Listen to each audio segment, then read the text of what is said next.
예레미야 17장 1절부터 11절까지 제가 읽습니다. 유다의 죄는 금강석 곧 철필로 기록되되 그들의 마음판과 그들의 단뿔에 새겨졌거늘 그들의 자녀가 높은 매 위 푸른 나무 곁에 있는 그 단들과 아세라들을 생각하도다. 들에 있는 나의 산아, 내 온 지경의 죄로 인하여 내가 내 재산과 내 모든 보물과 산당들로 노략을 당하게 하리니 내가 내게 준 내 기업에서 내 손을 뗄 것이며 또 내가 너로 너의 알지 못하는 땅에서 내 대적을 섬기게 하리니 이는 너희가 내 노로 맹렬케 하여 영영이 타는 불을 일으켰음이니라. 나 여호와가 이같이 말하노라. 무릇 사람을 믿으며 혈육으로 그 권력을 삼고 마음이 여호와에게서 떠난 그 사람은 저주를 받을 것이라. 그는 사막의 떨기나무 같아서 좋은 일에 오는 것을 보지 못하고 광야 간조한 곳 건건한 땅 사람이 거하지 않는 땅에 거하리라. 그러나 무릇 여호와를 의지하며 여호와를 의뢰하는 그 사람은 복을 받을 것이라. 그는 물가에 심기운 나무가 그 뿌리를 강변에 뻗치고 더위가 올지라도 두려워 아니하며 그 입이 청청하며 가무는 해에도 걱정이 없고 결실이 그치지 아니함 같으리라. 만물보다 거짓되고 심히 부패한 것은 마음이라. 누가 능히 이를 알리오마는 나 여호와는 심장을 살피며 폐부를 시험하고 각각 그 행위와 그 행실대로 보응하나니 불의로 치부하는 자는 자고새가 낳지 아니한 알을 품음 같아서 그 중년에 그것이 떠나겠고 필경은 어리석은 자가 되리라. 아멘.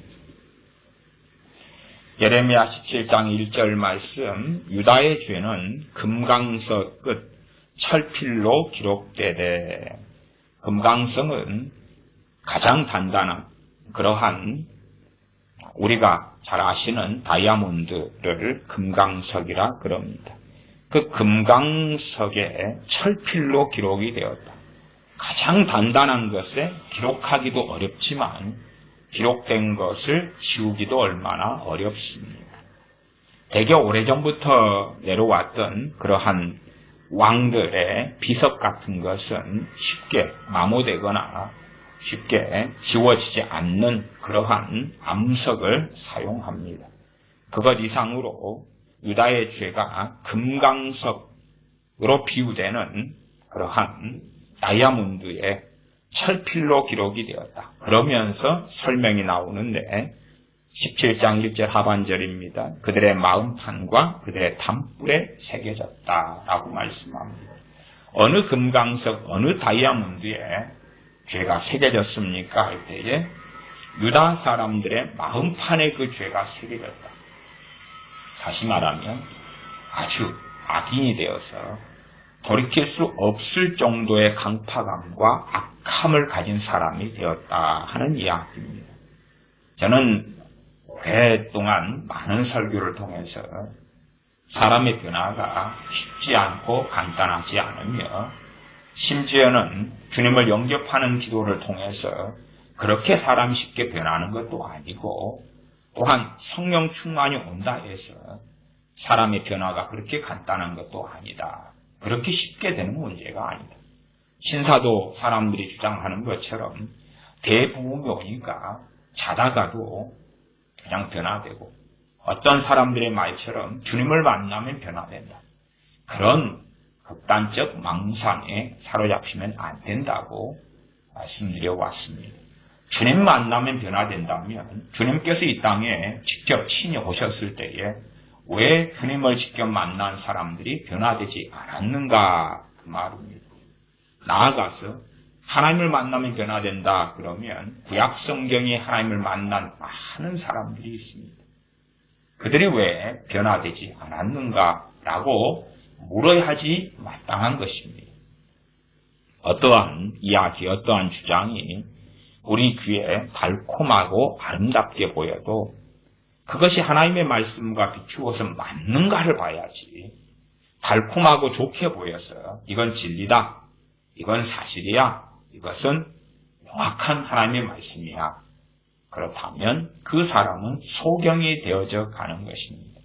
내 귀에 내 마음에 즐거운 소리라 해서 하나님의 말씀이라고 생각해 버린다면 하나님을 조롱하며 경외하지 않으며 하나님 말씀보다 다른 것에 마음을 두고 산다는 것이 증명이 되고야 말 것입니다. 그들의 마음판, 유다 사람들의 마음판에 그들의 죄가 새겨졌다. 마음에 새겨진 것, 마음에서 생각이 나오고 마음에서 행동이 나오고 마음에서 말이 나오고 마음에서 그들의 감성이 나오는데 유다 사람들의 죄가 단지 한번 지나가는 실수, 한번 지나가는 잘못이 아니라 계속 반복된 그 사람 존재 자체다 그 말이에요. 그러면 그것을 비유하기를 단지 우리가 모래 위에 쓴 글씨도 아니고 혹은 석회석 같은 데 써서 조금 지나면 지워지는 글씨도 아니다 그 말이에요. 연필로 써서 지우개로 지우면 지워지는 게 아니다 그 말이죠. 그것으로 말씀하시는 것이 금강석 끝에 철필로 기록된 죄다. 그것이 어디에 있느냐? 첫째, 그들의 마음판에 새겨졌다는 것입니다. 두 번째는 그들의 담불에 새겨졌다. 이 담불은 제단불을 이야기합니다. 제단 귀퉁이 4군데, 4귀퉁이에 제단불이 있죠. 그 제단에서 그들은 하나님께 제물을 바치며 하나님 앞에 제사합니다. 그런데 그들의 죄악이 하나님께서 말씀하시는 것은 그 제단불에 새겨졌다.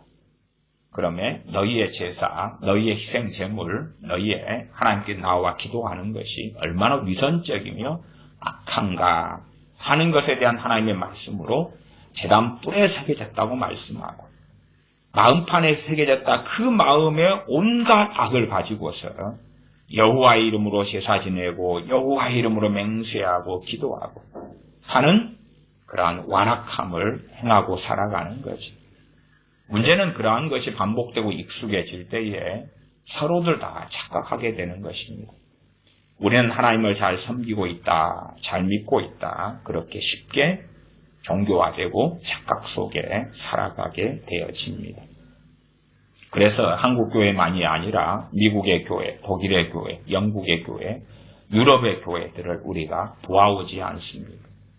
점점 극단적으로는 주님께서 오실 날이 멀지 않았다.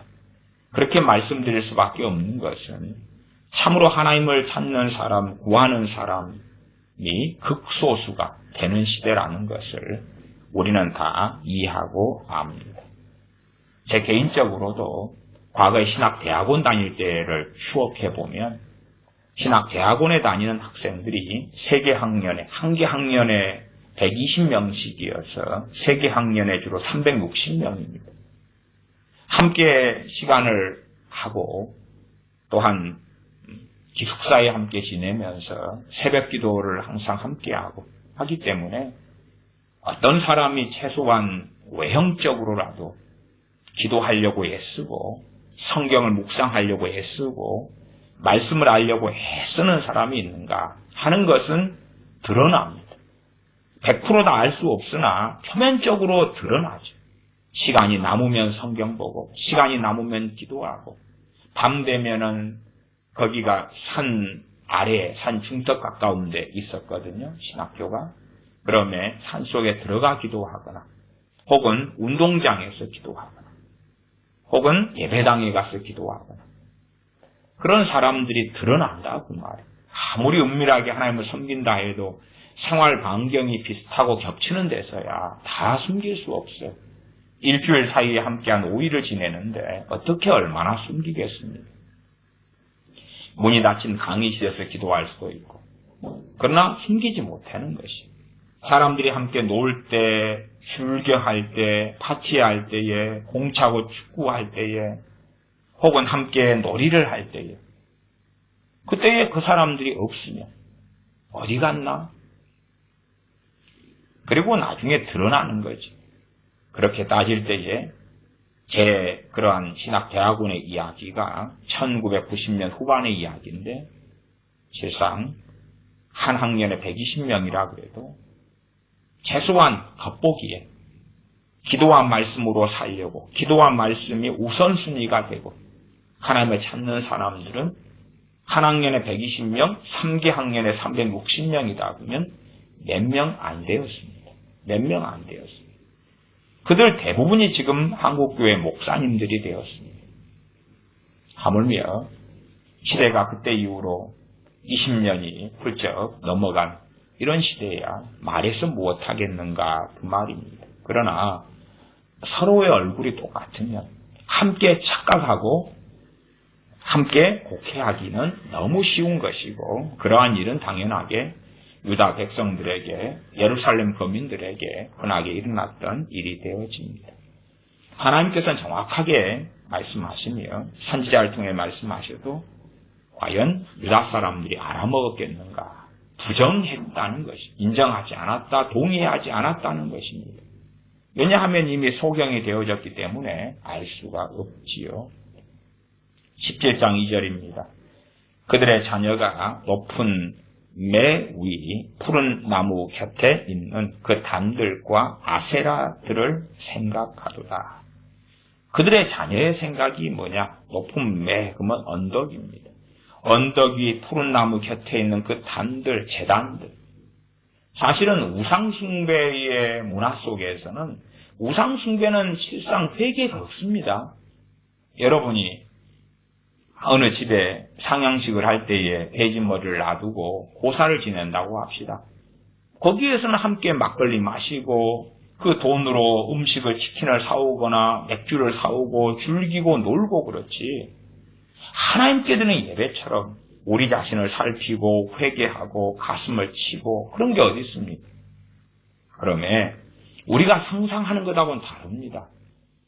한국에도 전례적으로 또 제 어릴 때의 동네 마을 같은 경우도 1년에 몇 차례씩 우상숭배를 합니다. 마을 전체가 그럽니다. 소위 말하면 매부를 친다 그러는데 풍하고 울리면서 각 집마다 다니면서 돈을 거두고 그 집에 복을 빌고 그 집에다가는 상에다가 과거에는 그 밥그릇에 쌀을 쌓아놨어요. 쌀을 쌓아놓고 거기에 뭐 초를 꽂아놓든지 돈을 놓든지 그런 걸 해요. 그때가 되면 아이들도 즐겁지요. 먹을 것이 많거든요. 또한 꽹가리를 치고 징을 치고 머리에 꽃을 꽂고 사람들이 돌아다녀요. 마을이 흥청망청해요. 그렇게 우상숭배 때가 되면 지금의 문화생활보다 옛날에는 그것이 문화생활의 중심이기 때문에 그때가 남자 여자를 만날 수 있을 때고 행복할 때고 먹고 마시고 즐기는 때고 돈이 흘러가는 때고 그러한 때이기 때문에 유다의 자녀들의 마음속에 무엇이 있냐 그러면 그 우상숭배가 유흥의 중심이에요. 유흥의 중심. 그러면 그것이 마음에 있다 그 말이에요. 유다 사람들이 낳은 열매가 무엇입니까? 자녀들이죠. 그러면 그 세대의 자녀들이 마음속에 무엇을 생각하냐? 그때에 높은 언덕 위 푸른 나무 곁에 있는 그 단들, 제단들입니다. 우상에게 제물 바치는 제단들. 제물을 바친 다음에 소위 그 제물을 뭐합니까? 먹지요. 짐승을 바치고 절을 하고 먹지요. 한국의 제사를 생각하면 비슷하지 않습니까? 제사상을 차려놓고 절을 하고 술을 따르고 어쩌고 저쩌고 하고 결국은 그 음식을 누가 다 먹죠? 산 사람이 먹잖아요. 그래서 푸른 나무 곁에 있는 그 단들, 그 제단들과 아세라들을 생각하도다. 더군다나 아세라 우상숭배에는 굉장한 음란과 음행이 함께합니다. 그래서 성적으로 쾌락을 즐길 수 있는 것이 그 안에 함께 있다 그 말. 요즘 문화로 하면 노래방 가고 나이트클럽에 가서 부킹하고 노는 것과 상당히 유사성을 가져요. 양상은 전혀 다르지만은 당시의 문화와 당시의 소위 우상숭배의 컨텐츠 속에서 그런 것이 있기 때문에 사람들이 육적이고 정욕적인 사람들이 우상숭배로 몰려드는 것입니다. 그러면 유다의 자녀들은 그런 것을 생각해요. 자기의 쾌락. 단순하게 우상숭배하고 끝난다. 그것을 넘어서서 그 우상은 왜 만듭니까? 그리고 우상에 대한 제사는 왜 하냐 그 말이에요. 그 자녀들, 그 사람들의 행복과 복지와 즐거움과 쾌락과 성공과 건강과 안녕을 위해서 그렇습니다. 자기들이 무슨 삶을 살아도 괜찮은 것입니다. 무당이나 점쟁이한테 가면 무당이나 점쟁이가 죄를 이야기하면서 회개를 가리키고 말합니까? 그게 아니죠. 그 사람을 별로 가리지 않아요. 그냥 소위 운세를 말하는 거죠. 올해 어찌 되겠다, 내년 어찌 되겠다, 어디를 가면 위험하다, 물가에 가지 말아라, 뭘 조심해라, 무슨 재수가 있다, 뭐 그런 것 아닙니까? 그래서 하나님의 말씀, 하나님의 전에 가는 것을 사람들이 싫어하고 가더라도 대강 덮어버리는 것입니다. 제가 설교도 마찬가지라고 이야기해드렸습니다. 하나님의 말씀을 자세하게 설명해야지만이 이 말씀이 나하고 관련됐구나 하고 드러나고, 자세하게 설명되지 않은 말씀은 우리가 가볍고 수박 거달기와 피상적으로 넘겨버리기 쉬워요. 말씀이 자세하게 가르쳐질 때에 말씀의 대상이 나잖아. 나네? 그걸 발견해요. 물론 제가 목회를 하고 집회를 해오면서도 자세하게 설명해도 듣는 사람들이 나구나 하는 것을 아는 사람도 사실은 적었습니다. 제가 교회 목회를 한국에서 하였을 때에 설교를 길게 합니다. 1시간 반씩 한다. 그리고 이제 자세히 설명하고, 과거에는 오전 설교, 오후 설교 그러면 같은 주제로 2번을 할 때가 많았습니다. 오전에 하고 이어서 오후에 하고. 그러면 한 3시간 가까이 혹은 2시간이 넘게 동일한 주제에 대하여 성경을 살핍니다. 그 정도 되면 충분히 이해했다 싶을지 몰라도 그렇게 오후 예배 마친 다음에 성경 공부를 합니다. 성경 공부를 통하여 다시 오전, 오후에 다루었던 말씀을 4-5시간에 걸쳐서 다시 다룹니다. 그때야 비로소 제가 목회했던 교인들 가운데 얼마가 나는 오전, 오후에 그 주제에 대하여 설교를 들으면서 나하고 무관한 내용이네 생각했는데, 구체적으로 성경 공부를 하면서 제가 이제 성경 공부 멤버들이 되는 교인들에게 이게 당신 이야기요. 이거 당신 이야기요. 이것은 당신에 대한 그런 이야기요. 그렇게 말했을 때 깜짝깜짝 놀라는 것입니다. 전혀 그렇게 생각하지 않았는데요. 전혀 그렇게 보지 않았는데요. 그러면 사실상 제가 많이 자세히 설명한다 해도 듣는 사람들이 딱히 잘 이해할 거라 그렇게 생각하지는 않습니다. 소경이 된 것만큼 더 못 알아듣고 못 볼 수밖에 없습니다. 그러나 그럼에도 너무 가볍고 피상적으로 다룰 수는 없는 것입니다. 그것은 직무유기고 책임에 대한 회피가 되기 때문에 그럴 수는 없습니다. 가볍게 다루면 우리가 다 평안하게 지나갈 수 있습니다. 그러면 하나님의 말씀을 진지하게 다루고 살피는 것을 악에 물들며 악에 익숙한 하나님의 백성이 좋아할 리가 있겠는가? 좋아하지 않지요. 그리고 파티하고 즐기고 노는 우상숭배로 가는 것이 훨씬 좋은 것입니다. 한국은 오래전부터, 또한 한민족은 오래전부터 우상숭배, 조상숭배를 해왔습니다. 그러면 혹시 제사 지내는데 조상이 꿈에 나타나서 내 이놈 왜 도둑질을 하느냐? 내 이놈 왜 너가 사기를 치느냐? 그런 것을 이야기했겠냐 그 말. 혹시 그런 이야기를 들어보셨나요? 그렇지 않아요. 그렇지 않아요. 재물을 어느 순서에 놓고, 밤은 어디에 놓고, 무엇은 배너 어디에 놓고, 뭐 그런 것들이에요. 바닷가에 우상 숭배할 때의 음식 상차림의 순서는 어찌 되고, 육지는 어찌 되고, 그런 것들이에요, 그냥. 그리고 정성을 다해서 제문을 읽고 시간 맞추어서 절을 하고 술을 따를 때 어떠한 방법으로 술을 따르고 하는 것들을 가리키는 거예요. 또한 무덤에 가서 무덤에는 어떻게 음식을 차려놓고 술은 어떻게 따르고 그런 다음에 남은 음식을 어떻게 처리하거나 음식을 또한 무덤가에 던지거나 그런 것들을 어떻게 하느냐 하는 거예요. 그러면 우상숭배가 얼마나 편하냐 그 말입니다. 그걸 통하여 복이 오고 그걸 통하여서 건강을 얻고 그걸 통하여서 보살핌을 우상에게 받는다. 얼마나 편하고 좋겠냐 그 말이에요. 그 사람들의 삶의 문제가 아니라 그러면서 먹고 즐기고 마시고 노는데 좋겠지요.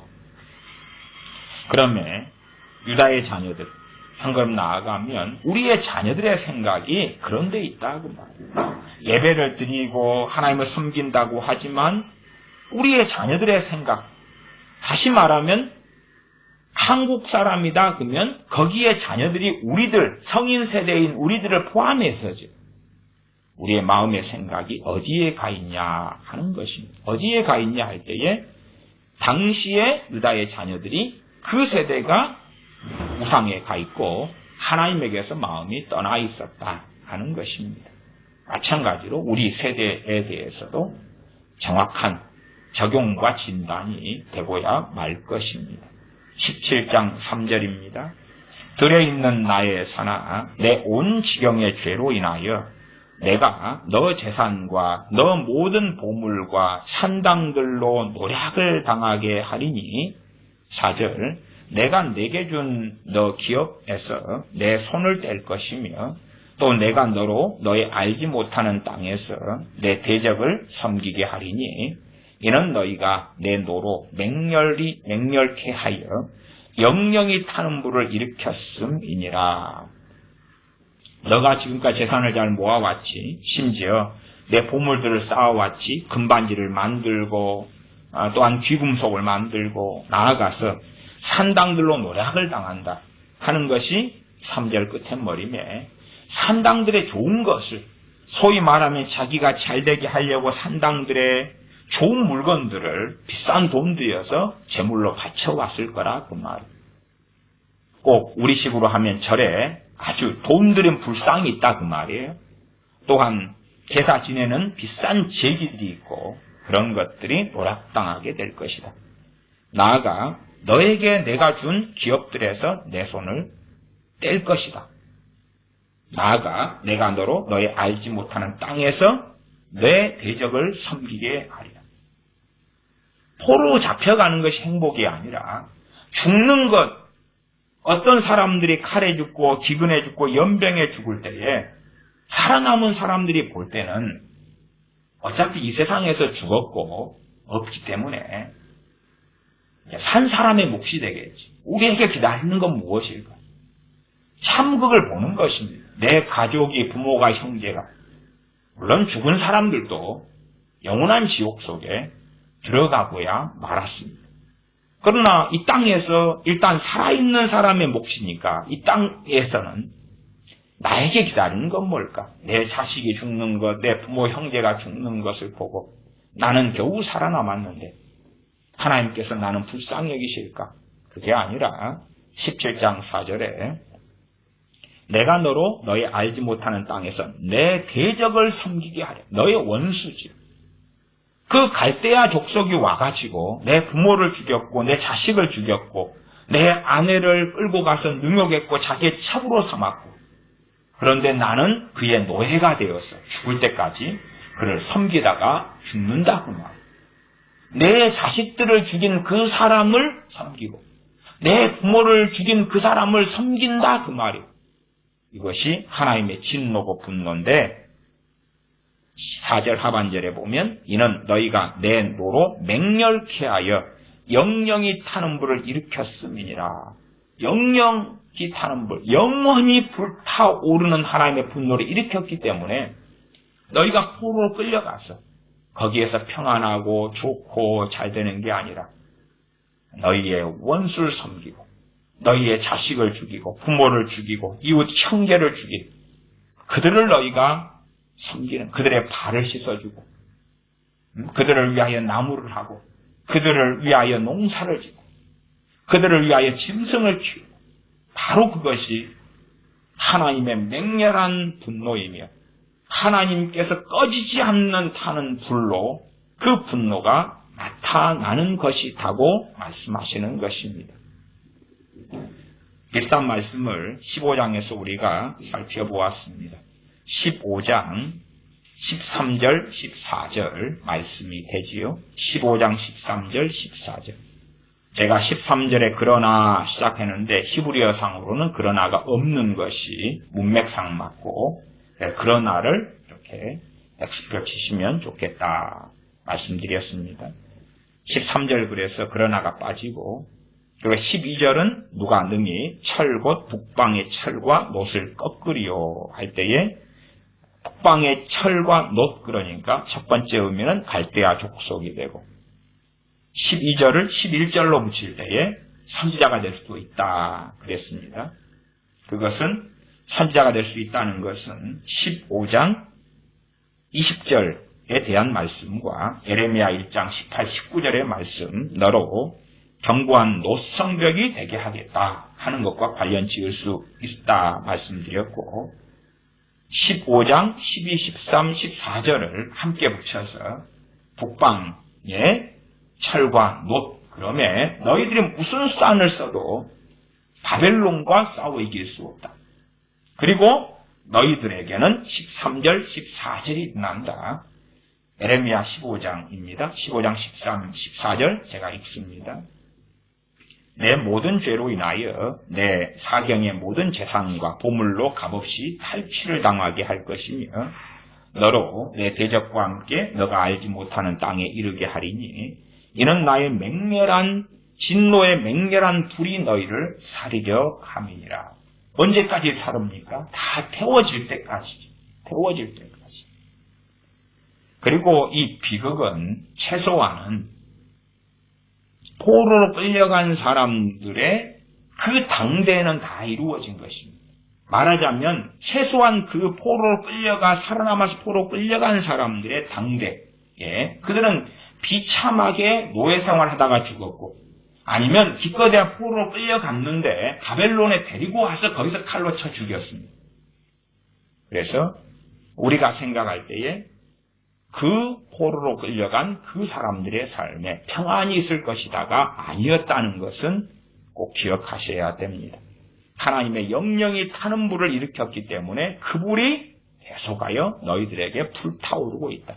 하나님의 진노가 비록 살아남아서 포로로 끌려가는데 그 너희들의 머리에 계속하여 쏟아부어지고 있다고 말씀하시는 것입니다. 물론 아직 이 에레미야 17장의 말씀을 선언하고 계실 때는 이러한 예루살렘과 유다의 하나님의 심판이 아직 이루어지지 않았을 때고 유다 백성과 예루살렘 백성들은 선지자 예레미야를 통한 하나님의 말씀을 듣고 조롱하고 우롱하며 비웃을 때에 이 말씀이 주어졌습니다.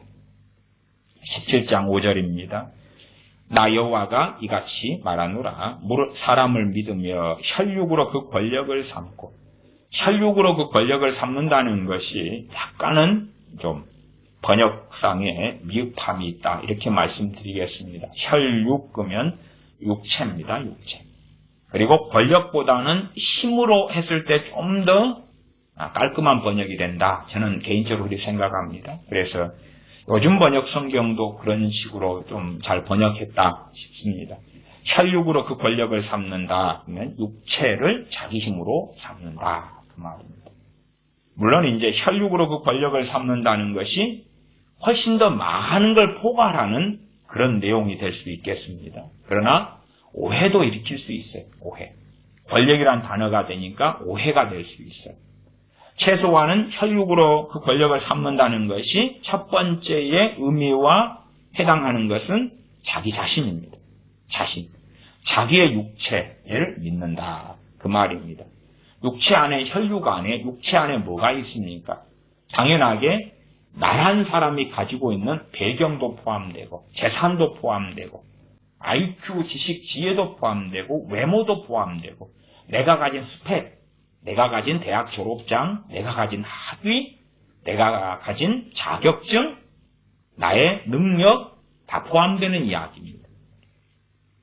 그리고 혈육으로 그 권력을 삼는다는 것을 좀 더 확장시키면 다른 사람 혹은 내 작은아버지가 경찰서장이다. 혹은 내 삼촌이 높은 지위에 있다.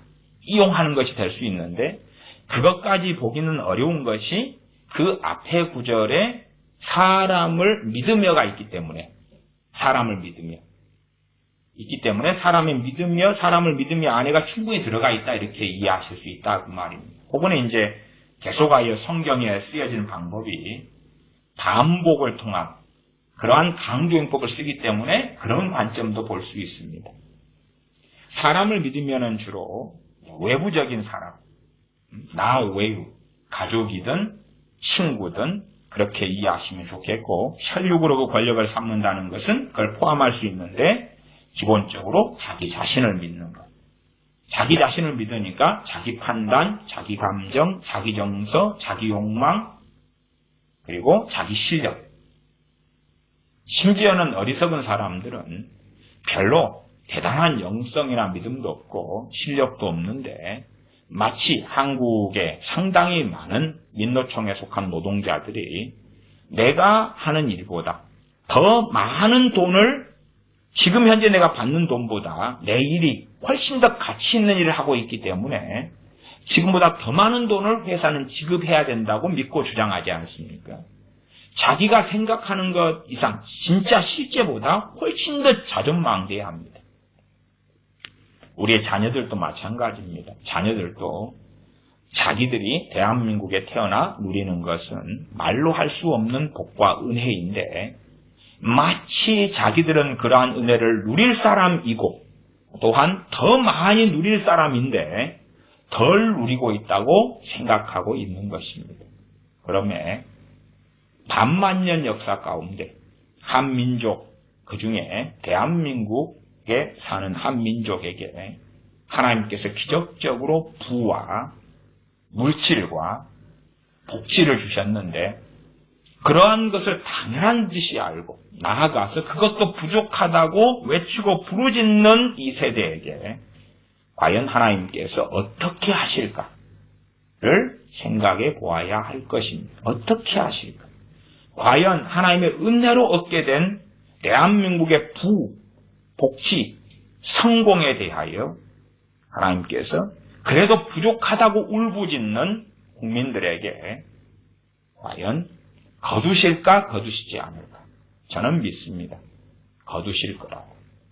물론 그 시간이 빠를 수도 있고 느릴 수도 있습니다만은 그러나 몇 년 안에는 최소한 기본적인 것 이상은 보게 될 것이다. 그렇게 저는 믿고 생각합니다. 요즘 젊은이들은 그게 아주 심합니다.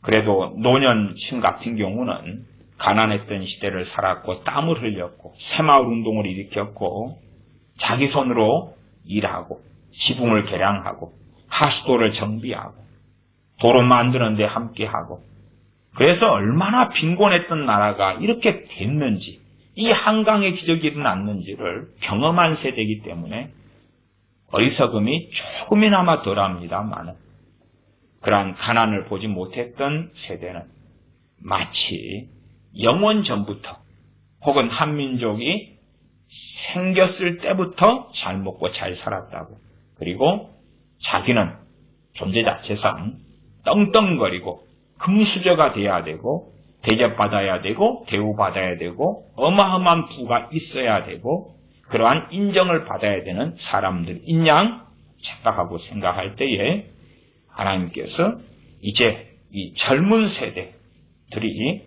노년되기 전에 필연적으로 어떠한 비극으로 심판하실 거라 하는 것을 생각할 수밖에 없겠습니다.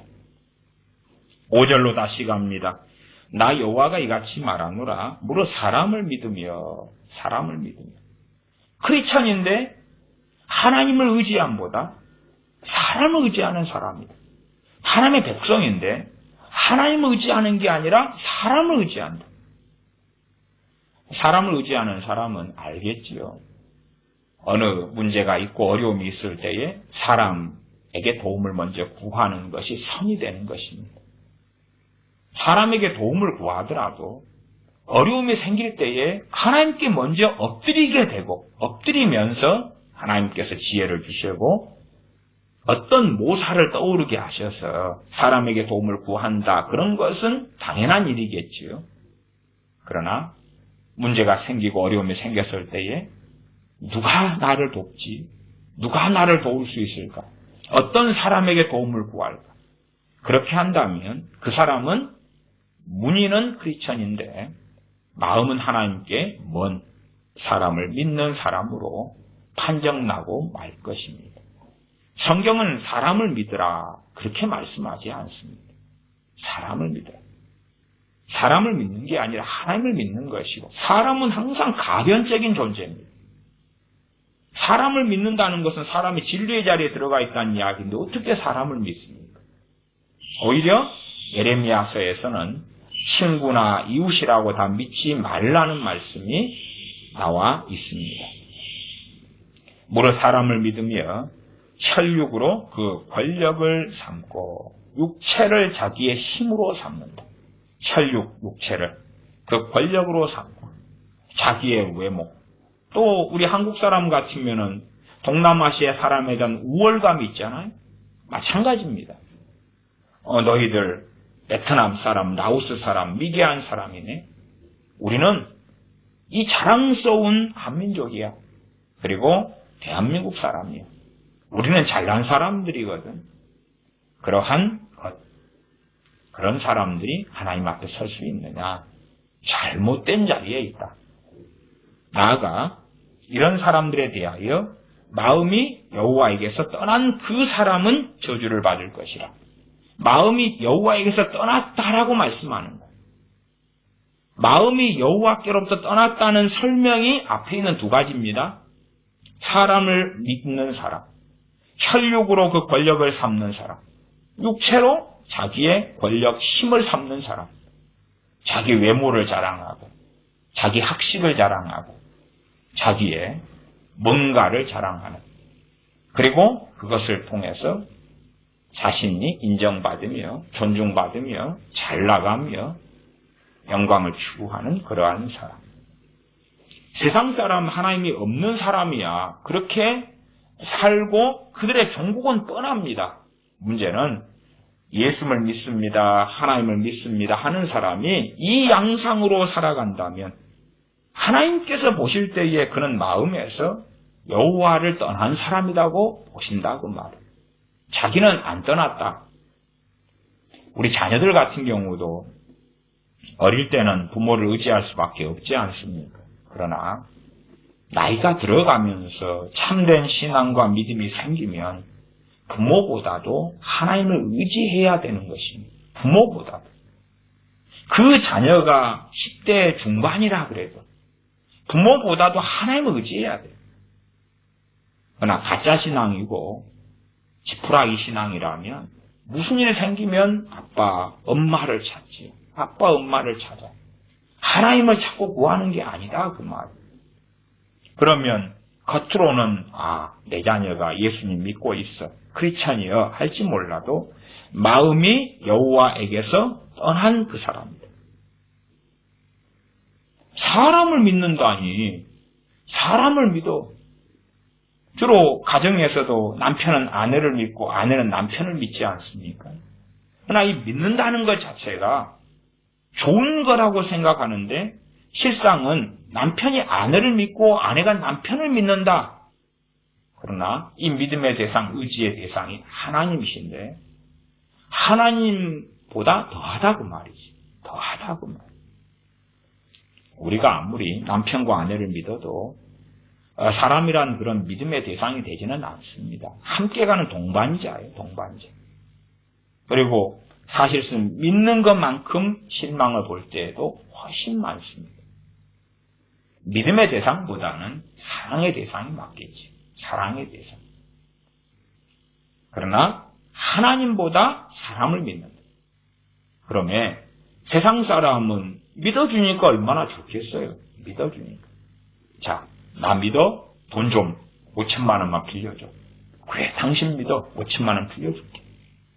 당신 이번에 적금 넣고 있지? 나 돈 필요해. 나 1억 좀 빌려줘.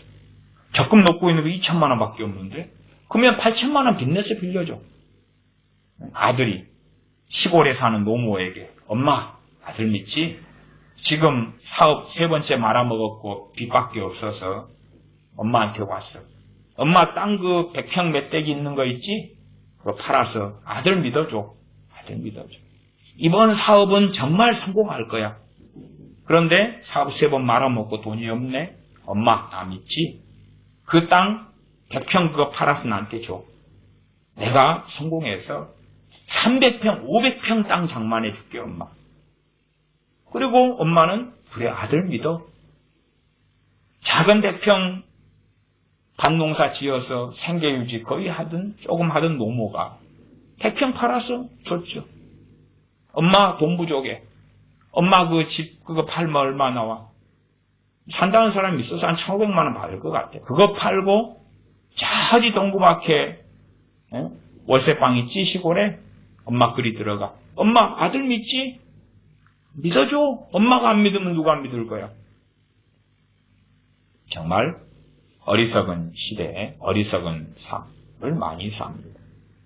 이 말씀도 사람들이 이해 잘 못해요. 무엇을 이해 못하느냐? 아, 그래요? 사람을 믿는 것이 잘못이군요. 사람을 믿는다? 어떤 것은 사람 믿는 것이 죄 자체가 안 될 때가 많아요. 세모.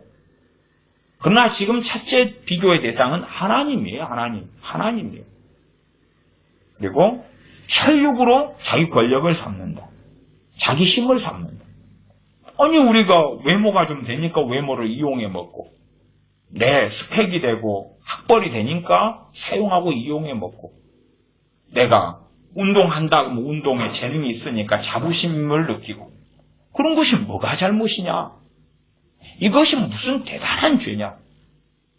일단은 죄다 그 말이에요. 문제는 죄 중에서 어떠한 죄가 되냐 그러면 이 말씀에 하나님의 사람들이 동의를 못할 거다 그 말이에요. 하나님의 이 말씀에 동의를 못하는데 대부분이 이 죄에 대하여 하나님께서는 그 사람은 저주를 받을 것이라 라고 선언하고 계시는 거예요. 그것이 17장 5절 끝입니다. 이 사람은 저주를 받을 것이다. 왜? 이 두 부류의 사람이 그 마음이 여호와에게서 떠난 그 사람이다. 말씀하시는 거예요. 그 마음이 여호와에게서 떠난 그 사람이다. 물론 이러한 것을 세 부류로 나눌 수도 있어요. 혹은 앞에 그 두 개를 해석상으로 마음이 여호와에게서 떠난 그 사람의 두 양상 혹은 세 개를 다 나누어서 그러나 결론은 똑같아요. 저주받는 결론은 똑같아요. 사람을 믿으며 저주 안 받아. 그것이 아니고 혈육으로 그 권력을 삼는 사람 저주 안 받아. 그것이 아니고 다 모두 다 어떻게 해석하든지 간에 모두 다. 물론 제가 해석하는 양상은 사람을 믿으며 혈육으로 그 권력을 삼고 그리고 이 부류의 사람이 마음이 여호와에게서 떠난 그 사람이다. 이렇게 해석하는 방식이지만 따로 1번, 2번, 3번 이렇게 봐도 돼요. 그 다음에 그 사람들은 다 저주를 받을 것이다. 그러면 저주가 누구에게 임하느냐? 유다와 예루살렘에게 임하고 그리고 유다와 예루살렘으로 하면 지금으로 할 때에 우리 크리스천들 하나님의 백성이라고 하는 우리들이다 그 말이에요. 우리가 하나님에게서 마음이 떠났다. 하나님에게서 마음이 떠났다.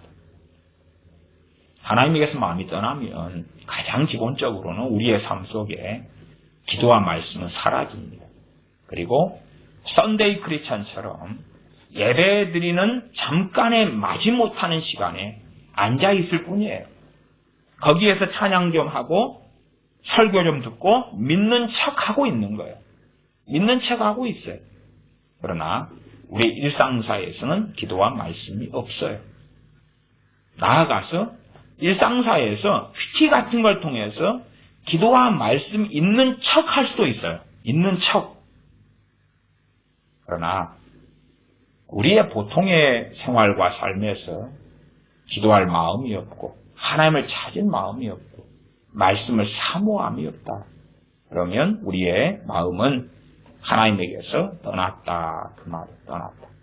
그래서 최소한 세 부류로 따질 때에 17장 5절에 세 부류의 사람으로 따져도 다 저주받는다. 그 말이에요. 사람을 믿는 사람 저주받는다. 한국의 좌파 혹은 좌경화된 사람들은 김정은이를 믿지요. 또한 청와대를 믿지요. 그리고 좋고 아름다운 길로 인도해 주실 거라고 믿지요. 저주를 받지요. 심지어 목사를 믿지요. 저주를 받는다 그 말. 이 목사님이면 믿으면 되지 않나요? 어떻게 믿습니까? 목회자가 강단에서 말씀을 전할 때에 성경이 그러한가 하고 살펴야지요.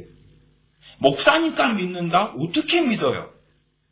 그러면 당시에 예루살렘 거민들, 유다 사람들이 제사장님들이니까 믿고 선지자님들이니까 믿고 그래서 파멸의 길, 저주의 길, 재앙의 길을 걸어간 것이죠.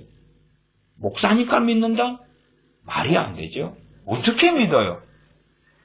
가족이니까 믿는다? 말이 되는 소리를 해야죠. 친구니까 믿는다? 무슨 이상한 소리를 합니까? 믿는 게 아니에요. 살펴야 되죠. 믿으려면 믿음을 줘야지 믿을 거 아니에요. 어리석은 부모는 내 자녀니까 내가 계속 믿어줄 거야. 어떻게 그럽니까? 잘못된 길을 걸어가면 믿어준다 그러면은 소경이 되고 눈이 가리워질 것 아닙니까? 잘 살펴보고 있어서 문제가 있으면 애야 문제가 있다. 잘못됐다. 이거 판단을 잘못하면 판단을 잘못해놓고 어떤 자식은 그럴 거 아닙니까? 아빠, 다른 사람은 내가 이런 사업 아이템을 가지고 사업한다 할 때 나를 안 믿어주대. 그러나 아빠는 나를 믿어줘야 될 거 아니에요. 아빠, 이번에 퇴직금 받았지? 거기에서 1억만 한테 줘. 아빠는 나를 믿어줘. 그리고 자기만이 아니라 가정을 폐가 망신시키죠. 이 세상의 주장 중에 하나는 물론 각자의 중심적으로 세상아, 가족아, 나를 믿어달라 주장하겠죠. 그러나 자기도 대부분 알 것입니다. 자기를 믿을 수 없는 시대라는 것입니다. 그러면 우리는 끊임없이 사람들이 좋아하는 방식으로 사람을 믿고 혹은 나아가 의지하는 것을 좋아하고 원합니다. 저주를 받는다 말씀하고 혈육으로 그 권력을 삼는다. 육체로 자기 힘을 자기 육체든 다른 사람의 육체든 심지어 내 가족의 육체든 가족이든 형제든 친구든 자기의 권력 힘을 삼는다. 그러면 하나님 앞에서 저주를 받는다고 말씀합니다. 6절입니다. 그는 사막의 떨기나무 같아서 그가 누굽니까? 17장 5절의 사람입니다. 사막의 떨기나무다. 모세 때 광야, 미디안 광야 떨기나무, 그러니까 떨기나무에 대한 환상을 우리가 꽤 가지는 경우가 많습니다. 떨기나무는 덤불을 이야기해, 덤불. 가시덤불 같은 것입니다. 덤불. 사막에 그냥 짤만하게 덤불이 하나씩 있지요? 그것이에요. 그러면 사막이 떨기나무가 좋은 게 아니죠. 떨기나무로서 17장 5절에 저주를 받는 사람에 대한 비유로 사용하고 계십니다. 그는 사막의 떨기나무 같아서 좋은 일에 오는 것을 보지 못하고 사막에 있는 그 떨기나무는 열매도 제대로 맺지 못하고 그런 것도 없고 그리고 광야 간조한 곳, 건건한 땅, 사람이 거하지 않는 땅에 거하리라. 떨기나무가 사막에 광야에 왜 따로 하나 있지요? 그리고 물기도 별로 없고 간조한 땅, 그 말은 메마른 땅이다. 그 말. 메마른 땅. 건건한 땅이다. 어떤 데는 건건한 땅을 소금 땅 그렇게 말하기도 합니다. 소금 땅에서는 농사가 잘 지어질 수도 없고 결실하고 열매를 맺을 수도 없죠. 황량한 황무지에 그러한 사막에 떨기나무가 하나 있다고 말이에요. 그것이 저주다 그 말이에요. 그의 삶에 풍성함이 없고 하나님으로부터는 좋은 것이 없다 그 말이에요.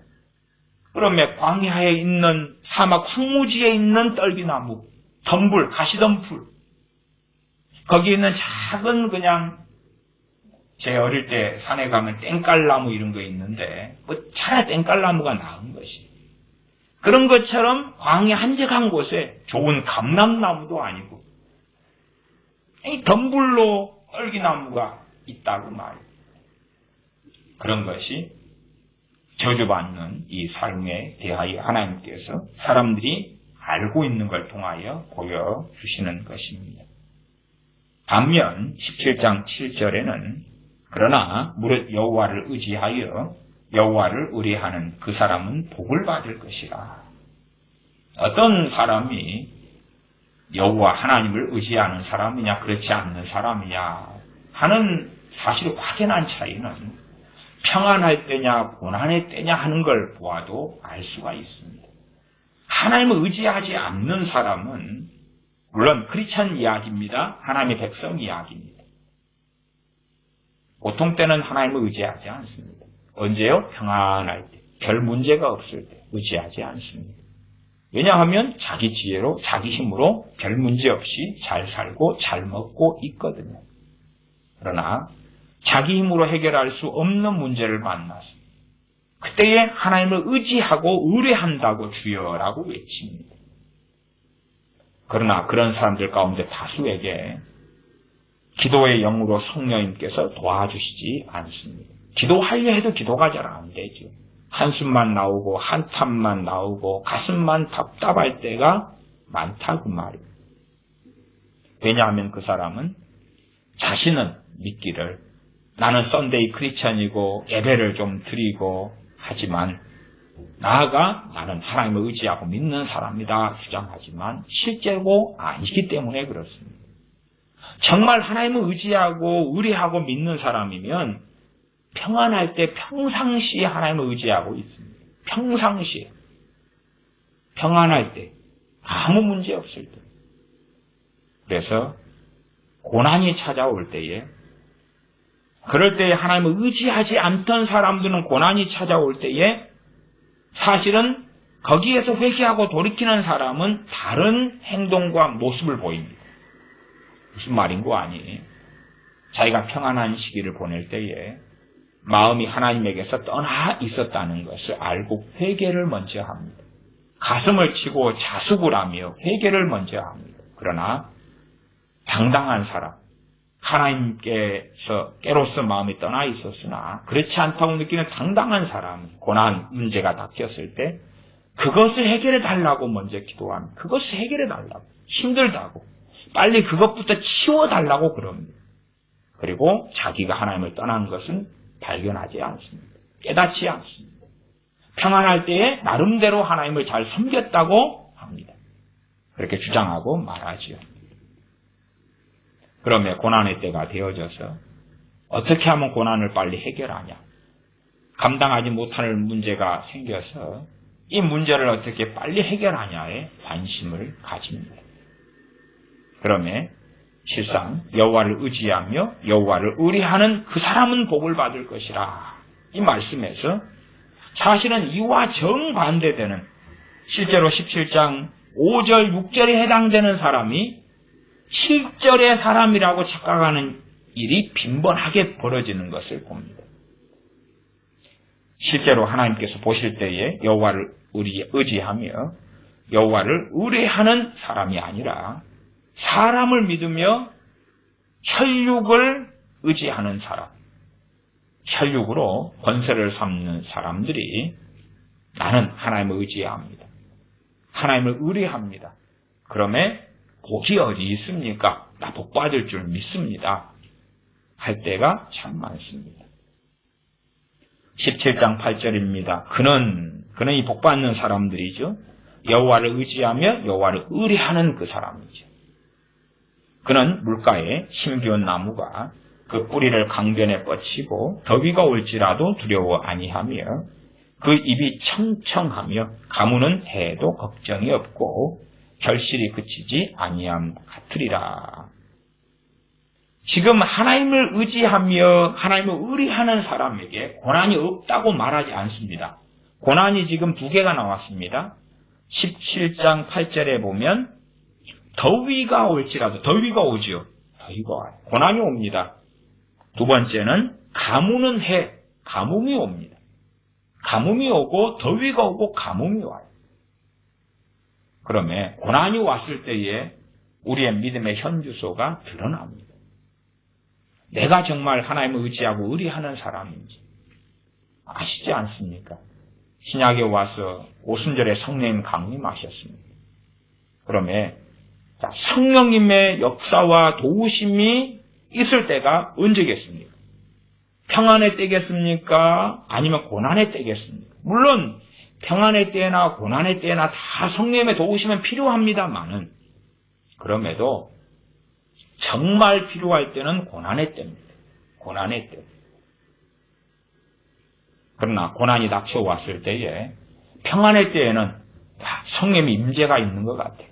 은혜가 있는 것 같아요. 주장하던 사람들이 막막하고 답답하고 기도도 안 되고 절망에 드는 일들을 흔하게 봅니다. 성령님 역사 안 하신다는 거거든요. 다른 말로 평안의 때에 역사하셨다는 성령님의 역사에 대하여 사실은 믿기 어려운 것입니다. 믿기 어려워요. 고난의 때에 사탄의 공격이 있고 어려움이 있으니까 하나님은 나를 그때 더 지키셔야 돼요. 내 환난 때에 만날 도움이 되시고 내 피할 산성이 되시는 분이 하나님이시다라고 시편에 얼마나 많이 나옵니까? 내 고난의 때에 하나님을 만나고 경험하는 것 아닙니다. 나를 보호하시는 피난처, 나의 보호자, 나의 안식처를 고난의 때에 경험하고 체험하는 게 당연한 것입니다. 그러나 고난이 올 때에 하나님이 어디 계신가 한탄하는 사람들은 이미 평상시에 하나님과 거리가 멀다 하는 것입니다. 주님 앞에 거하고 살아가기 때문에 고난이 없다는 이야기가 결코 아닙니다. 결코 아니에요. 그래서 8절에 그는 물가에 심기운 나무가 그 뿌리를 강변에 뻗치고 더위가 올지라도 두려워 아니하며 크리스천들이 모여서 살고 있는데 교회 안에서 이런 저런 기독교인들이 함께 산다 그 말이에요. 교인들로 어울려 살고 대한민국 안에 1000만 명이 넘는 크리스천들이 산다 그 말.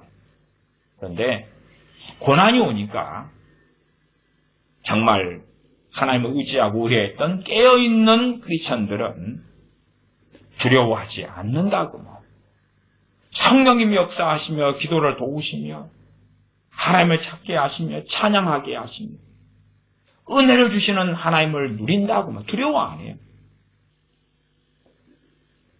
과거에 농사 지을 때는 저수지가 참 중요했습니다. 그리고 한참 동안은 지하수를 많이 팠습니다. 그러면 지하수를 잘 파놓고 저수지를 잘 만들어 놓은 사람들은 가뭄이 왔을 때 딴 사람 울고 통곡해도 나는 준비가 돼 있잖아요. 울고 통곡하지 않습니다. 든든하지요. 어느 나라가 외환 보유고가 아주 많습니다. 그러면 경제 상황이 아주 안 좋아서 IMF 은행에서 외환을 빌려올 수밖에 없는 여러 나라들이 이를 겪을 때에 그 나라는 외환 보유고가 많아서 준비가 돼 있잖아요. 그러면 두려워하지 않지요. 여름에 개미가 먹이가 많을 때 먹이를 모읍니다. 그리고 당연하게 개미든지 배짱이든지 간에 겨울이 오지 않습니까? 그때에 개미는 먹을 것을 여름에 모아놨기 때문에 겨울이라는 고난이 찾아올 때에 고통스러워하지 않습니다. 마치 농사 짓는 것과 비슷하지 않습니까?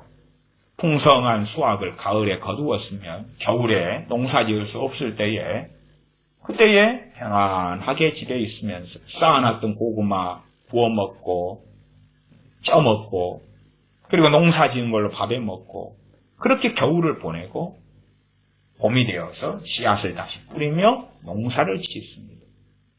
그런 이야기입니다. 하나님과 함께 살아왔던 사람은 고난이 왔을 때에 그의 신앙과 믿음의 현주소가 드러납니다. 평안할 땐 드러나지 않아요. 그렇기 때문에 우리의 회개가 언제 필요하겠습니까? 평안할 때 필요한 것입니다. 고난이 찾아와 버리면 늦어버린 것입니다. 고난이 찾아와 버리면 그 고난은 훨씬 더 극심한 것입니다. 그냥 나 예수님 믿고 세례받았기 때문에 고난 찾아왔을 때에 금식 한 3일 하고 일주일 하고 오 주여 도와주세요. 중보기도 좀 하고 그러면 해결될 것이다. 그렇지 않습니다. 평안할 때에 깨어나야 되는 것입니다. 지금 예레미야 선지자를 통하여 유다와 예루살렘에 하시는 말씀도 그런 것 아닙니까? 이미 고난이 찾아와서 북방 갈대아 족속이 와서 포위하고 칼로 목을 치셔서 죽고 있고 하나님의 진노가 이루어지는 때가 되어서 가뭄이 오고 기근이 와서 굶어 죽어가고 있고 그리고 실제로 이 17장을 좀 넘어서면 얼마나 무서운 말씀이 오냐 그러면 너희가 가죽을 잡아먹게 될 것이라고 말씀하는 것이 나옵니다. 그것이 19장 9절인데 19장 9절을 봐보십시오. 19장 9절 예레미야 19장 9절 제가 읽겠습니다. 그들이 그 대적과 그들의 생명을 찾는 자에게 둘러싸여 곰핍을 당할 때에 내가 그들로 내가가 누굽니까? 하나님이시죠. 하나님이 얼마나 무섭고 두려우신 줄을 알아야 됩니다. 내가 그들로 그 아들의 고기, 딸의 고기를 먹게 하고 또 각기 친구의 고기를 먹게 하리라 하셨다 하고 이것이 앞으로 예루살렘에 다가올 운명이다 그것이. 아직은 그 일이 다가오지 않았을 때에 회개하고 돌아서라고 말씀하고 있는 거예요. 언제요? 평안할 때에. 이미 이러한 일이 닥쳐버리면 늦어버린다는 것입니다. 늦어버려요.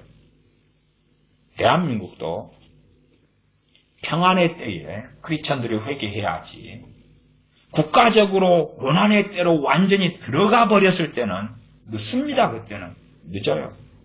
이미 늦습니다. 과거에 이 바벨론 같은 경우는 또 바벨론의 왕 느부갓네살 같은 경우는 포위 전략 전술을 많이 썼습니다. 포위해가지고 굶겨 죽여버리는 거예요. 굶겨 죽고 결국은 자기들이 성문을 열고 항복할 수밖에 없는. 그러나 항복해도 먹을 걸 주고 살려주는 게 아닙니다.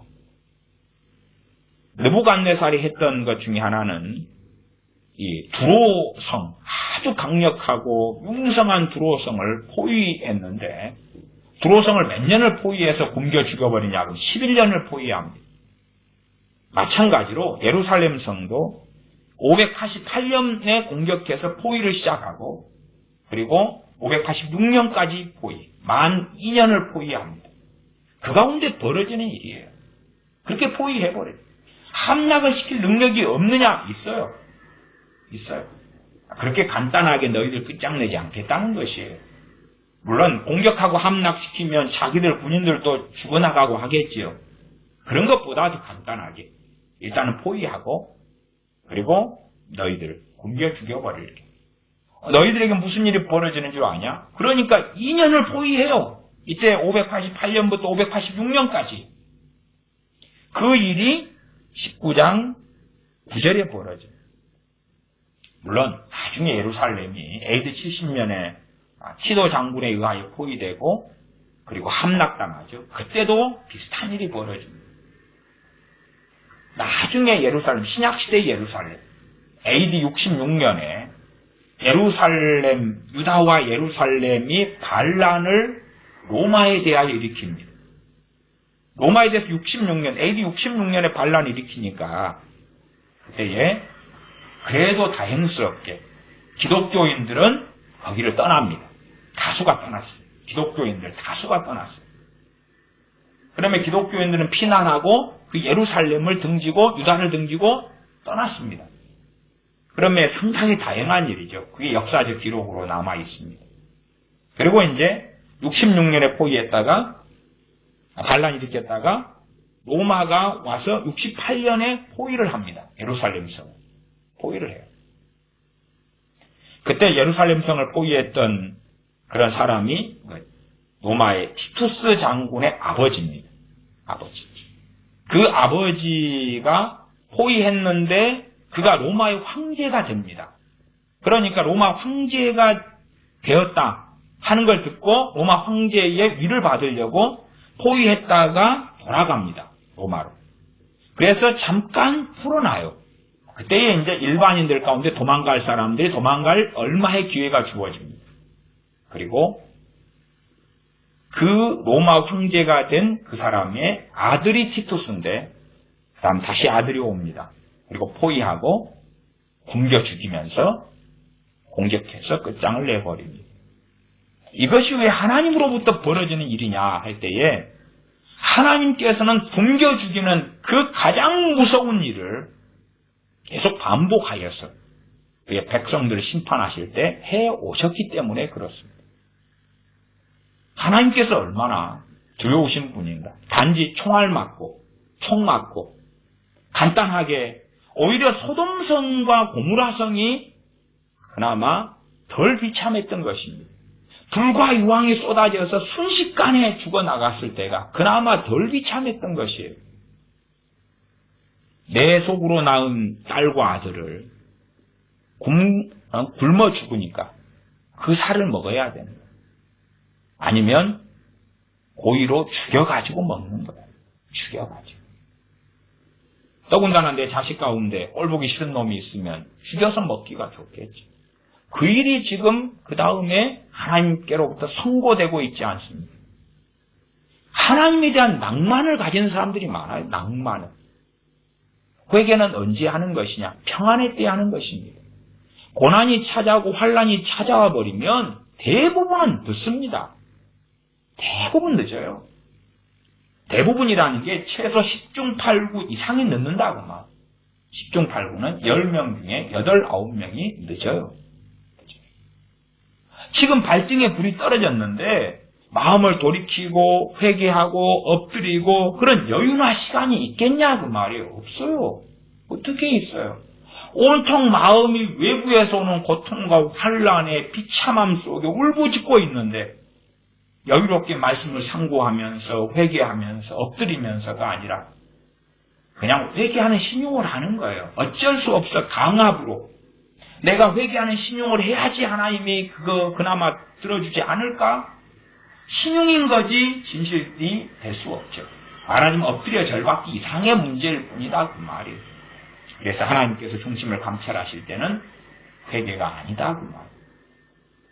심지어 착각 속에 있는 사람은 더 많아서 평안할 때에 사람을 믿고 의지하며 평안할 때에 혈육을 믿고 의지하고 살아왔던 사람들이 환란을 당할 때에 당당하게 하나님의 도움을 구하는 겁니다. 왜? 하나님을 잘 믿어왔다고 생각하니까. 하나님을 잘 섬겨왔다고 생각하니까.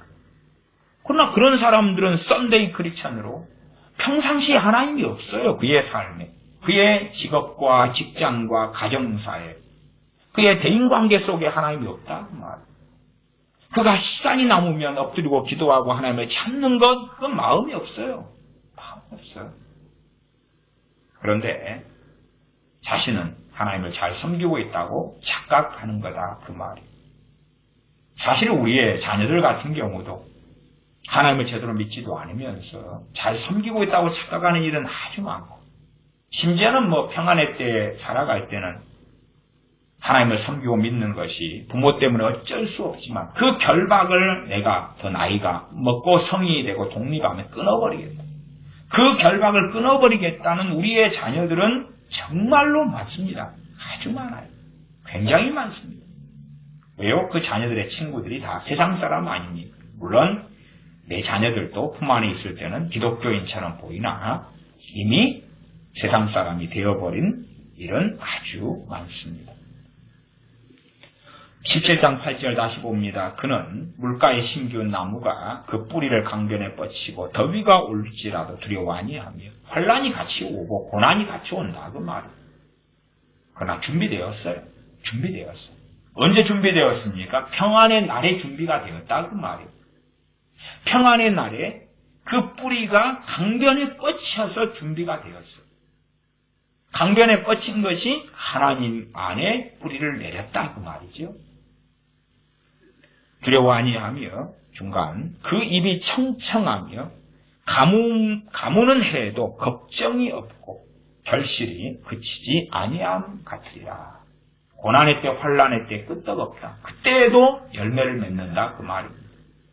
그렇기 때문에 때로 많은 고난들이 하나님의 징계로 옵니다.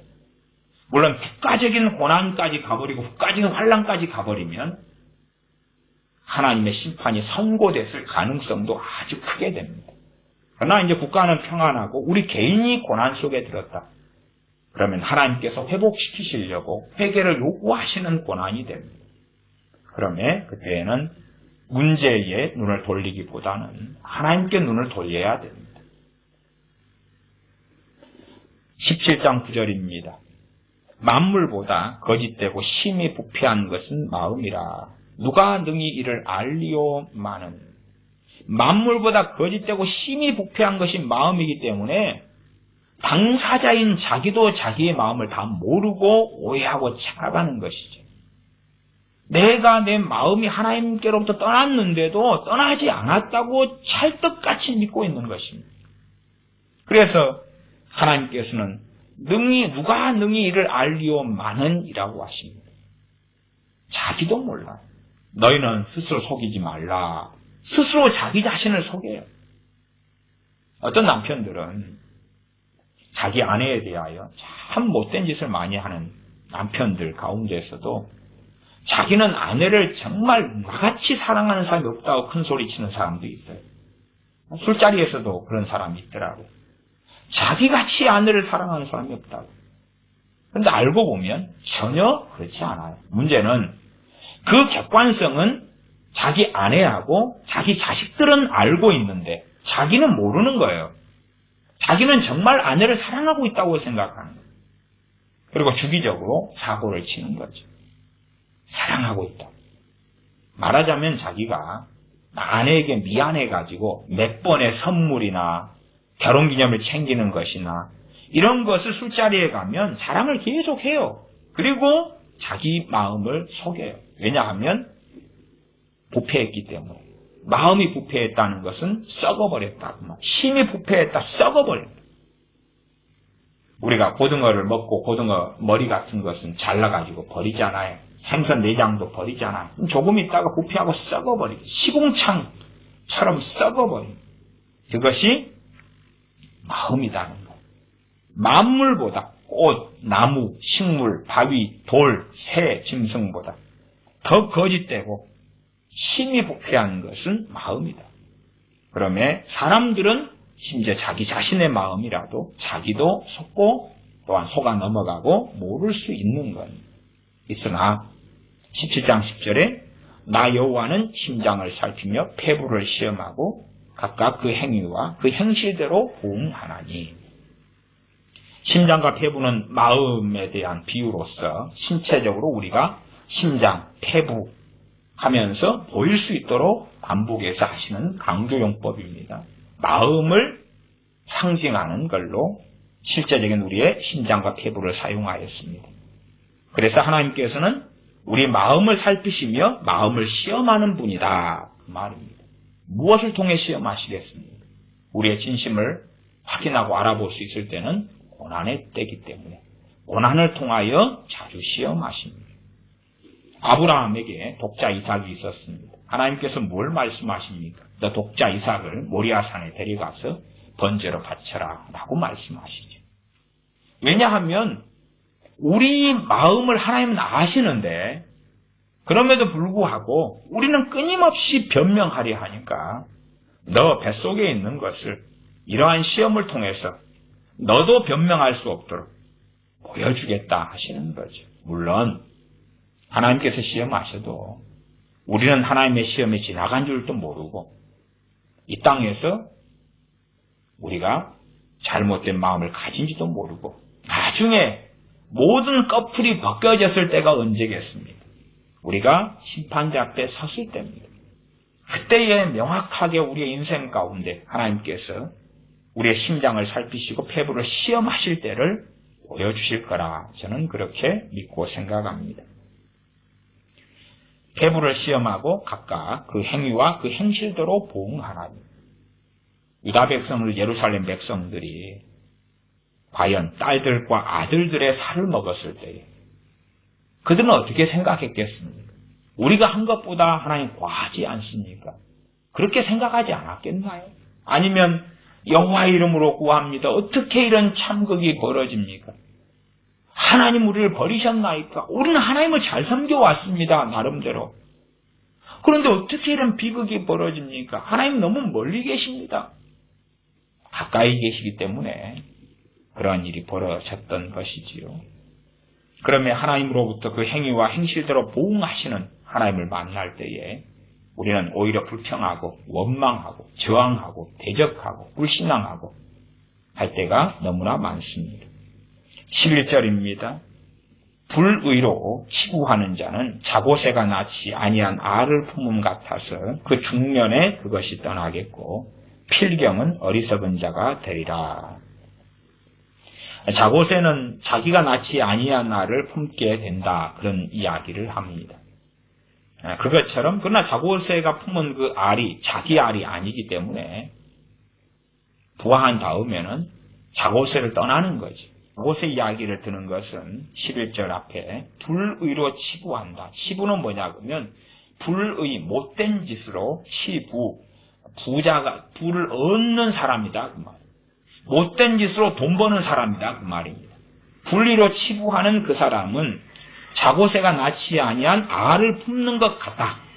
그러면서 그 중년에 그것이 떠나겠다. 그것이 가리키는 것은 품은 그 알에서 부화한 새라기보다도 치부를 이야기합니다. 말하자면 중년 그 말은 인생의 반이 지났을 때죠. 화려했던 젊음이 지나고 이제는 늙음으로 들어갔을 그러한 나이가 되어져 갈 때에 그것이 그 말은 부재산이 떠난다 그 말입니다. 이 정도면 내가 젊어서 잘 먹고 잘 살고 돈을 잘 벌었어. 그런데 늙어서 나이 들어서 이제 황혼으로 기울어져 갈 때에 그 모든 것을 하나님이 거두신다 그 말이에요. 물론 이것이 다 성취되는 것을 모든 100%의 사람이 보지는 않을 것입니다. 항상 악인의 형통이라는 것이 시편도 나왔고 이 에레미야서에서도 앞에서 악인의 형통을 보았습니다만은 그런 경우도 있어요. 그러나 그럼에도 불구하고 기억해야 될 것은 우리가 죄의 악으로서 돈을 벌었어. 하나님의 이름을 빙자해서 내가 목사인데 돈을 벌고 부자가 됐어. 이러한 것이 언제까지나 갈 것이야. 이 돈을 모았기 때문에 내가 앞으로도 승승장구할 것이고 내 노후는 보장되어 있어. 그렇게 생각할지 몰라도 중년이 되면 이제는 더 열심히 돈 벌 때가 지나가고 모아놓은 걸로 먹고 살 것이야 하고 나는 충분히 모아놨어 할 때에 하나님께서 거두신다는 것입니다. 대한민국이 특별히 한국교회가 잘못된 곳으로 걸어가면 야, 대한민국 이 정도면 잘 먹고 잘 살지 않느냐. 대한민국의 중년이다 그러면 잘 먹고 잘 살 때 절정기를 넘어서서 대한민국이 이루어놨던 부를 하나님이 거두신다 이렇게 해석할 수 있습니다. 그것이 거두어지고 사라질 것이다. 그 결과는 무엇이냐? 필경은 어리석은 자가 되리라. 나는 참 하나님 앞에서 잘 믿고 살아왔고 육적으로 싸운 방법을 가리지 않고 부를 얻어왔어. 그러나 결과적으로 빈털터리가 되고 내가 얻어왔고 이루어왔던 모든 것이 사라지고 무너진다는 것이죠. 그러므로 얼마나 그 개인이라면 그 사람이 어리석은 삶을 살았는지 증명되고야 만다는 것입니다. 이것을 교회로 좀 이야기하면 얼마나 우리 한국 교회는 풍성하고 그래서 과거에 적은 숫자가 1000만 명이 넘는 큰 크리스찬들이 되었어요. 그러면 우리는 참으로 부를 얻었어요. 소위 말하면 불의로 치부했다 그 말은 수단과 방법을 가리지 않고 예배당에 끌어당긴 거예요. 예배당에. 수단과 방법을 가리지 않고 세례주고 구원을 선포하고 영접기도 시키고 끌고 들어왔어요. 참 많지. 그 다음에 비극적으로 남부 연방계 통일이 된다 하면 교회에 대한 탄압이 시작되고 교인들 흩어지죠. 흩어져요. 그때에 한국교회가 해왔던 방식과 방법과 그들의 신앙이 어리석은 것으로 결론나고 만다는 것입니다. 독일도 마찬가지입니다. 1800년도에 자유주의 신학의 물결을 잔뜩 교회가 받아들여요. 그리고 이제 성경을 자유주의식으로 해석하자. 그래서 으쌰 이것이 하나님 잘 믿는 거야 하다가 좀 지나니까 교인들이 어디 있습니까? 교회는 텅 비있고 교회는 이슬람 사원으로 변하고 나이트클럽으로 변하고 사라지고 없어지지 않습니다. 그러면 이 중년이라는 것이 어느 개인이나 국가나 어느 나라의 교회나 시기적으로 짧을 수도 있고 아주 길 수도 있겠습니다. 그러나 결국은 어리석은 것이 드러나고 잘못된 신앙이라는 것, 그 열매가 드러나지. 호주나 영국이나 독일이나 유럽이나 미국이나 이러한 교회들에서 무엇을 받아들입니까? 동성애를 받아들이고 수용하지요. 그리고 이제 그러면 동성애자들이 교회로 물려올 것이야. 동성애자를 우리가 사랑하고 포용하고 끌어안기 때문에 동성애자 결혼식을 집례하고 동성애자 가운데 목사를 세우고 하나님은 얼마나 기뻐하실까? 교회는 얼마나 더 부흥할까? 필경은 어리석은 자가 되는 거지. KNCC 같이 종교 통합의 세력들이 있습니다. 종교 다원주의와 통합으로 걸어가는 징검다리를 놓는 사람들. 북한과 평화하고 함께 되고 하나 되려는 사람들. 그리고 뭔가가 되어져 갈 때에 역시 우리의 노력한 성과가 나타나는구나. 필경은 어리석은 자가 되고야 만다. 필경은 어리석은 자. 당장은 잘 되는 것 같다. 당장은 잘 성공하는 것 같다. 그 말이에요. 그것이 불의로 치부한다. 비유입니다. 그래서 단지 그냥 못된 짓으로 불의로 악한 일로 치부, 불을 얻었다. 이것은 메타포, 비유, 상당히 많은 것들을 품고 있는 비유라. 이렇게 말씀드리겠습니다. 직접적으로 그렇게 하면 많은 사람은 면접을 받을 거라 그 말이에요. 나는 그렇게 못된 짓 해가지고 돈 벌지는 않아. 그러나 그것을 비유로 삼고 확장시키면 직접적으로는 못된 짓에서 돈을 버는 크리스찬이 당연히 되고, 두 번째는 못된 짓을 하는 국가. 대기업에 과도한 세금을 빼앗아가지고, 그리고 그 세금을 주지 않아도 될 사람들에게 쏟아붓고, 그것은 강탈이죠. 그런 것도 다 포함되는 것입니다. 국가가 악법을 만들어가지고 악법을 통하여 악한 사람들은 석방시키고 해방시키고, 악하지 않은 사람들, 좋은 사람들은 감옥에 집어넣고 악인으로 규정하고, 그것도 불의로 치부하는 것입니다. 불의로 국가와 나라를 다스리는 거죠. 그러면 잠깐 동안은 잘 될 수 있다고 말이에요. 청년의 때, 소년 청년의 때는 잘 돼가는 것 같아. 그러나 중년의 때가 되면 이미 하프타임을 넘어섰을 때, 그때에 더 잘 될 것을 기대했더니 그 이뤄놨던 모든 것이 떠나고 사라지고 무너지는 것입니다. 정말 많은 시기에, 많은 시대 또한 많은 나라의 교회들이 인본적인 것을 교회 안에 상당히 많이 끌고 들어왔습니다. 그리고 얼마 동안은 소위 결과가 좋은 것처럼 보였다 그 말이에요. 그러나 시간이 흘러갔을 때에 그것이 수치가 되고 부끄러움이 되는 것은 당연한 것입니다. 최소한 이 땅에서 그러한 수치와 부끄러움을 다 안 볼 수 있을지 모르나 주님 앞에 섰을 때는 명백하게 다 드러나고야 맙니다. 그러므로 우리가 생각하는 어떤 요즘 시대에 유행하는 부의 복음이다.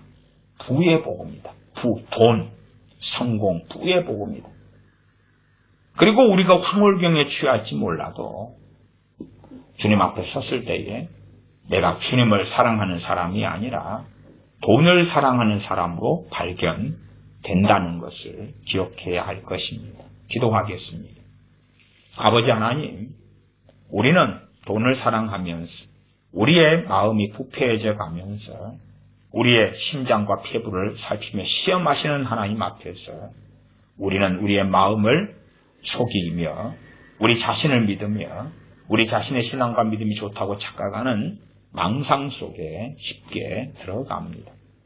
우리가 평안할 때에 과연 하나님을 의지하고 의리하는 사람인지, 평안할 때에 내 영광이 아니라 하나님의 영광을 구하는 사람인지 우리 자신을 살피고 시험하여 하나님께 돌아서는 우리가 되게 하여 주시옵소서. 그때에 고난의 날이 찾아왔을 때에 하나님께서 우리를 열매 맺게 하시며 승리하게 하시며 또한 환난을 피하도록 하실 것이온즉 우리가 하나님 앞에서 하나님을 의지하며 찾으며 구하며 하나님을 따라 사는 사람들로 살아가도록 우리를 일깨워 주시옵소서. 우리 주 예수님의 이름으로 기도하옵나이다. 아멘.